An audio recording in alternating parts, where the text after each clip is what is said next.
The numbers of homeless people sleeping rough in the northwest has increased sharply in the last 2 years, with Manchester seeing the steepest rise. JC Norman has spent the day with the city's rough sleepers to find out why the numbers have increased and what's being done about it.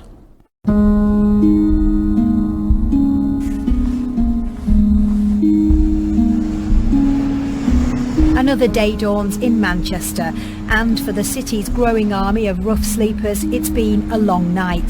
It's getting colder as winter approaches, but despite the drop in temperature, there's no fall in the numbers of people sleeping rough.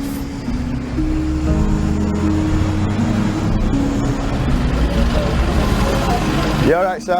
Yeah. How's it going? Simon Partington is doing his early morning rounds, checking to see who's been out overnight and what help they might need.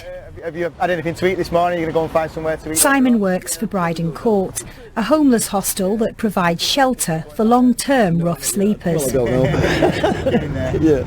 Right, Simon. All right, mate. Hi, Paul, you alright? Alright, Simon. How's things with you today? Not too bad. Did you stay out last night?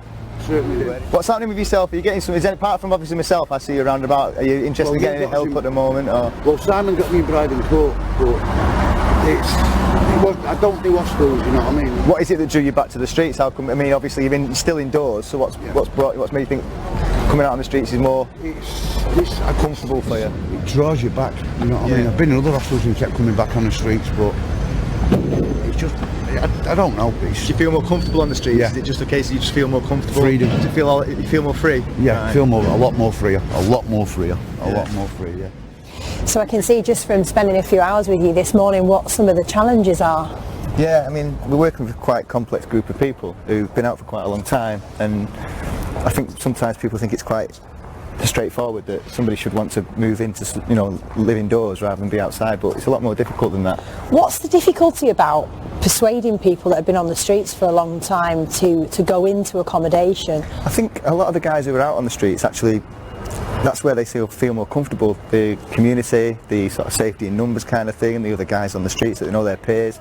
It's difficult to go into a hostel, maybe going into your own room, where again you're sort of a bit more restricted, you've got the four walls around you. You must have seen a lot of changes. I mean, would you say that it's getting worse? Oh yeah, I mean the problem is getting worse. There's a massive increase in rough sleepers on the streets in Manchester. There's a massive increase on street activity in Manchester, not just rough sleepers. At the last official count, the number of rough sleepers in Manchester stood at 70. But don't forget, that's just a snapshot. It's a rough count of the sleeping bags in the city centre on a particular night of the year. According to the council and other agencies, it's a figure that fluctuates and it's likely to be much higher. Even so, it's still 10 times higher than it was just 5 years ago. On the night they did the same head count in 2010, there were just 7 rough sleepers. By 2013, that figure had increased to 24, and last year it stood at 70. Outside of London, Manchester is now third in the rough sleepers table, behind Bristol and Brighton. So why have the numbers of rough sleepers increased in Manchester, and what is the local authority doing about it?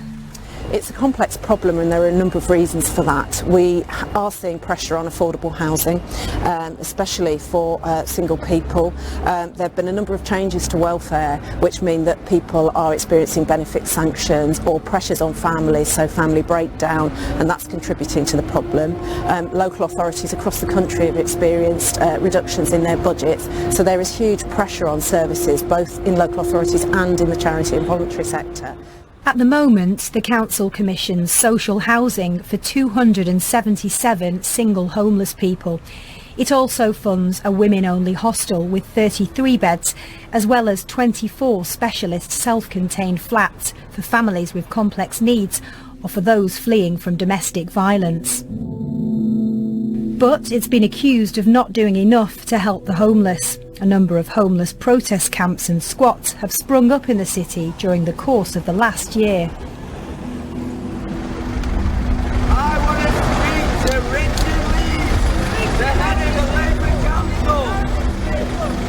Some of the younger homeless people in Manchester have been squatting at this pub here on the corner of Corporation Street and Miller Street in the city centre. Well, they're in the process of being evicted, so we've come down to take a look. been squatting here for over 2 months now, nearly. Recently we had 2 other ones, they got shut down as well, 2 other squats. They came at about 9 o'clock this morning and started like soaring through the door. It was really scary. Some people would say that where people squat, that does belong to somebody, you know, and somebody owns that. It's not being used for anything, it's just left there being wasted. It's going to be knocked down when they're done with it in a couple of months. Just tell me a bit about your life when you've lived on the streets, because I think, you know, you're so young, that can't be an easy choice for anyone. So tell me how hard it's been. It's hard to say how hard it is because it just gets like really emotional dead quick when you talk about it. It's really, really scary. There's a lot of drug addicts out here that are aggressive people, a lot of drug addicts that aren't, but a lot of people that are trying to get anything off everyone, and they're not ashamed of hitting an 18-year-old girl to steal her money. They're not ashamed of assaulting her in her sleep and taking everything she's got. They're not ashamed of that at all. Has that happened to you? Yes, a lot. So how do you survive?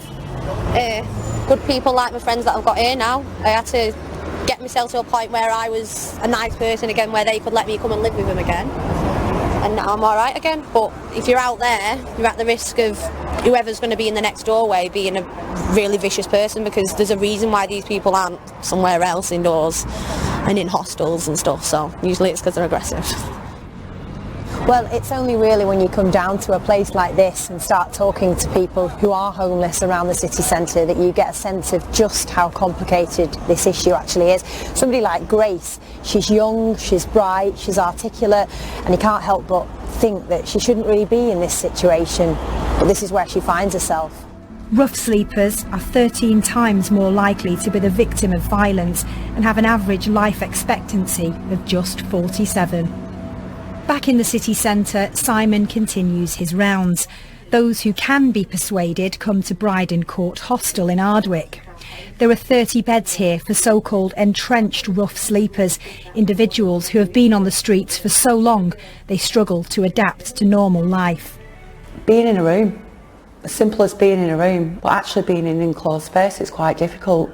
And what tends to happen is some people will like stay a night and then go back onto the streets and kind of go, oh, maybe not for me. But we actually have the outreach worker to go out and say, let's try again.